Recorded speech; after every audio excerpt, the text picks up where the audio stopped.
নমস্কাৰ আজি আমি কৰিম ক্লাছ 10ৰ লেসন নম্বৰ 2 বহুপদ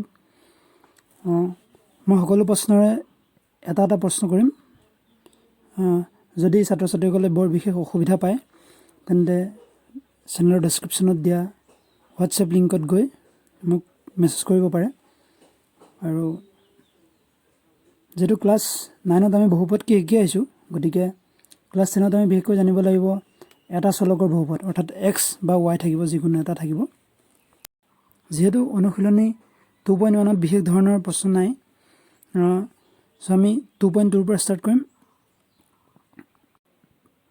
অনুশীলনী 2.2 প্ৰথম কোৱেশ্চন আছে তলৰ দ্বিঘাত বহুপদবোৰ শূন্য লোৱাৰ শূন্য আৰু সহগৰ মাজৰ সম্পৰ্ক সত্যাপন কৰা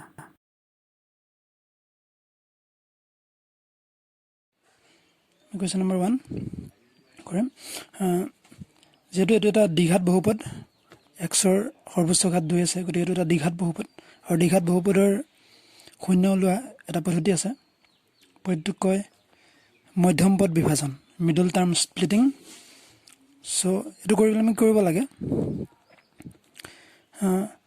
লাষ্টৰ যেটো এটো ইয়াত যেটো x নাই x স্কয়াৰ x ইয়াত x নাই সো লাষ্টৰ এটো ধ্ৰুবক পদ আৰু ধ্ৰুবক পদটো আৰু x স্কয়াৰ আগত যেটো কোনো আমি 1 আছে বুলি ধৰিম সো 8 into 1 বা 1 into 8 equal to 8 আৰু যেটো ধ্ৰুবক পদ আছে ধ্ৰুবক পদৰ আগত সাইন আছে -1 সো আমি এনেকুৱা দুটা নম্বৰ বিচাৰিব লাগিব যে দুটা ইনটু কৰিলে 8 পাম আৰু মাইনাস কৰিলে 2 পাম তাকে কৰিবলৈ আমি তাৰ যে ধ্ৰুবক পদ তাক উৎপাদক বিশ্লেষণ কৰিব লাগিব 2 4 8 2 2 4 সো এটো কৰিলে আমি দেখা পালো যে 4 - 2 4 - 2 to 4 to 8 x square minus plus minus 4x minus plus 2x minus 8 so ইয়াৰ পৰা আমি দেখা পাইছো যে ইয়াত x square ইয়াত 4x so x এটা কমন আহিব x minus 4 plus 2 to x minus 8 so x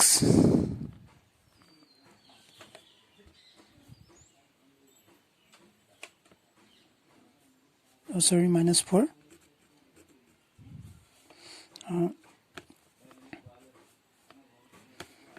x minus 4 x plus 2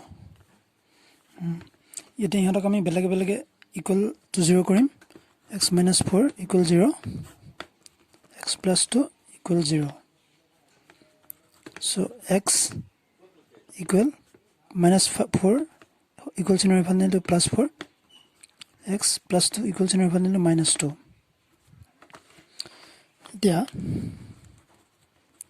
এটা আমি কোৱেশ্চনটোৰ পিছৰ অংক কৰিম তো শূন্যবোৰৰ আৰু হৰবোৰৰ মাজৰ সম্পৰ্ক সত্যাপন সো তাই কৰিবলৈ আমি ফাৰ্স্ট যেহেতু এটা দ্বিঘাত বহুপদ গতিকে দুটা শূন্য থাকিব আৰু সম্পৰ্কটা এনে ধৰণৰ শূন্য দুটাৰ সমষ্টি ইকুৱেল টু -x ৰ হৰক ডিভাইডেড বাই x স্কয়াৰ হৰক আৰু শূন্য দুটাৰ গুণফল ইকুৱেল টু ধ্ৰুবক পদ divided by x square হৰক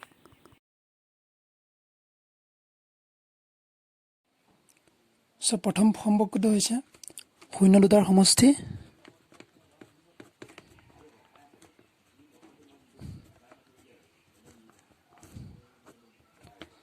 equal to -x ৰ হৰক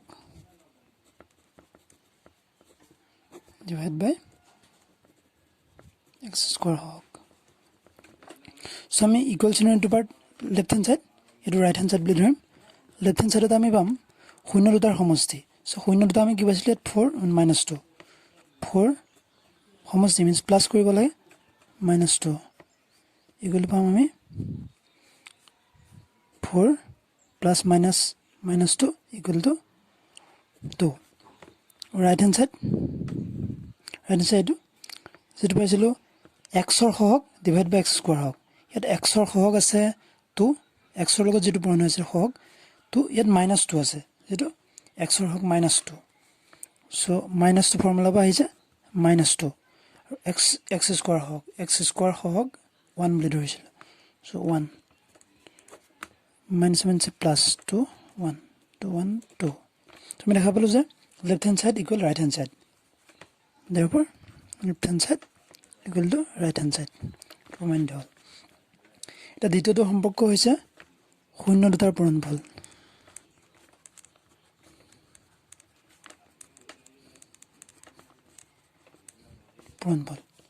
শূন্য দুটাৰ পূৰণফল ইকুৱেল টু ধ্ৰুৱক পদ divided by x square হওক। So ইয়াতো একেদৰে left hand side equal to শূন্য দুটাৰ পূৰণফল, যিটো শূন্য আমি পাইছিলোঁ 4 and -2, 4 into -2 equal to -8. right hand side আমি ধ্ৰুৱক পদ divided by x square হওক। ইয়াত যিহেতু ধ্ৰুৱক পদ দেখিছোঁ যে ইয়াত যিহেতু যোনটো পদত চলক সংযুক্ত নহয় সেইটোকে আমি ধ্ৰুৱক পদ বুলি কওঁ। চ' ইয়াত 8 ছিংগলকৈ আছে, চ' এইটো ধ্ৰুৱক পদ -8 আৰু x square হওক। x square হওক ইয়াত 1 বুলি ধৰিছোঁ। চ' কৰিলে আমি -8 দেখা পালোঁ যে left hand side equal right hand side. therefore side equal to right hand side.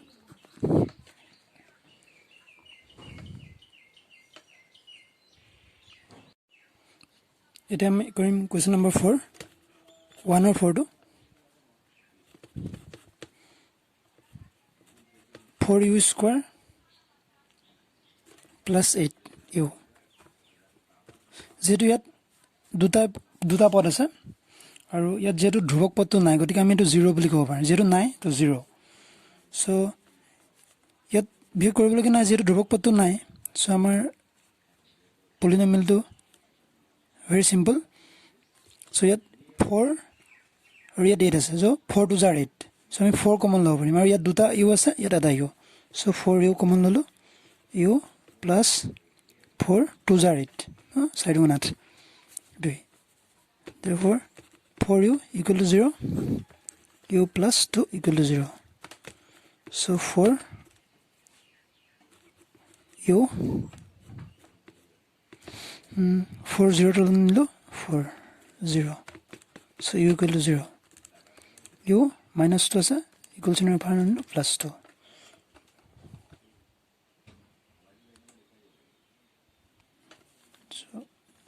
So minus 2. So ধৰণৰ কৰিব লাগিব। এতিয়া ভিডিঅ'টো দীঘল নহ'বৰ বাবে আমি অলপ প'জ কৰি দিলোঁ। এতিয়া সত্যপনটো এনেধৰণৰ শূন্য দুটাৰ সমষ্টি ইকুৱেল টু -x হওক ডিভাইডেড বাই x স্কুৱাৰ হওক। আৰু ইয়াত লেফ্ট হেণ্ড চাইড শূন্য দুটাৰ সমষ্টি 0 প্লাছ আমি যিটো শূন্য দুটা পাইছিলোঁ 0 আৰু এটা -2। চ' 0 প্লাছ -2 ইকুৱেল -2 আৰু ৰাইট হেণ্ড চাইড x হওক -8, x হওক 8 আৰু যিটো মাইনাছ ফৰ্মুলা পৰা আহিছে আৰু -8/4 ইকুৱেল টু 2। আৰু একেদৰে শূন্য দুটাৰ পূৰণফল ইকুৱেল টু ধ্ৰুৱক পদ ডিভাইড বাই x স্কুৱাৰ হওক। আৰু left hand side 0 into -2 equal to 0 আৰু right hand side 0/4 equal to 0। এটা therefore left hand side equal to right hand side. Question number 2, ইয়াত প্ৰথম অংশটো হৈছে 1/4, যিটো হৈছে শূন্য দুটাৰ সমষ্টি, আৰু দ্বিতীয় অংশটো হৈছে শূন্য দুটাৰ গুণফল। যিটো শূন্য দুটা আছে গতিকে এইটো এটা দ্বিঘাত বহুপদ, আৰু দ্বিঘাত বহুপদৰ আমি বহুপদটো লিখিব লাগে। আৰু দ্বিঘাত বহুপদৰ এটা সাধাৰণ ৰূপ আছে, আৰু সেইটো আমি লিখি ল'ম। সেইটো হৈছে x স্কুৱাৰ মাইনাছ শূন্য দুটাৰ যোগফল। গতিকে শূন্য দুটাৰ যোগফল x প্লাছ শূন্য দুটাৰ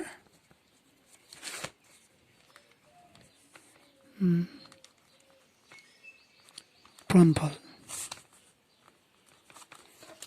শূন্য দুটাৰ পূৰণফল সেইটো কৰিলে হ'ব x স্কুৱাৰ মাইনাছ, যিটো শূন্য দুটাৰ যোগফল দিয়া আছে আমাক 1/4 x প্লাছ আৰু শূন্য দুটাৰ পূৰণফল দিয়া আছে -1। চ' x square minus 1/4x plus minus -1। যিহেতু এটা ইয়াত ফ্ৰেকশ্যন আছে, চ' আমি এই ফ্ৰেকশ্যনৰ ডিনমিনেটৰ হৰতো দি গোটেইকেইটাক এবাৰ ইনটু কৰি দিম চ' ইয়াত ডিনমিনেটৰ 4 আছে চ' 4 দি ইনটু কৰিলে ইয়াত 4x স্কুৱাৰ এইটো যদি 4 দি ইনটু কৰোঁ 4 কেঞ্চেল যাব 1x হ'ব -4 চ' এইটো হৈছে আশা কৰোঁ সকলোকে অলপ অলপ শিকাব পাৰিলোঁ আৰু যদি কিবা বিশেষ প্ৰশ্ন থাকে চেনেলৰ ডেছক্ৰিপশ্যনত থকা হোৱাটছএপ গ্ৰুপত গৈ মোক মেছেজ কৰিব আৰু পাৰে মানে শ্বেয়াৰ কৰক আৰু যাতে সকলোৱে ইয়াৰ পৰা উপকৃত হয় ধন্যবাদ